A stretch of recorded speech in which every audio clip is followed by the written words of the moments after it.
Magna 9 PM na nga ng gabi nang isugod namin sa Cuyugan Medical Clinic si Yun sa kadahilan ng nakagat at nakalmot siya ng aming pusa.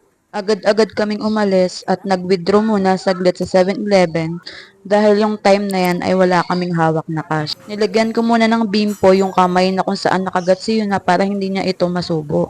Grabe mga B, napakabilis ng pangyayari. Nung time na yan, awang-awa ko sa anak ko kasi grabe siya nung umiyak nung nakagat siya ng pusa. So fast forward, nung nakarating na nga kami sa Cuyugan Medical Clinic, in-interview agad ako and tinimbang agad si Yun. Also, nag-skin test muna siya para malaman kung may allergy siya sa ituturok sa kanyang gamot. And ito na ngayon time na tuturukan na siya. Si Hapon na yung pinaghawak ko kasi hindi ko talaga kaya na maririnig siyang umiiyak habang tinuturukan. Sobrang hina ng loob ko pagdating dyan.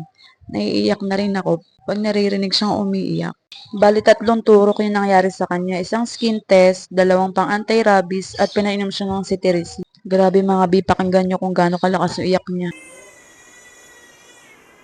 Natapos na ang turukan si Yun at pauwi na kami. Mukha naman siyang hinang-hina. Nakakaawa naman yung anak ko.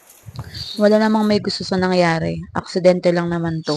Buti na lang at may CCTV kami at na-review agad namin kung paano yung nangyari. At ito yung buong nangyari nun. Habang busy-busy ang lahat at ako naman buhat ko yung pamangkin ko, yung anak ko pilit na inaabot yung pusa at lalo na yung buntot. At dito na nga nangyari na kinagat siya at nakalmot siya ng aming pusa.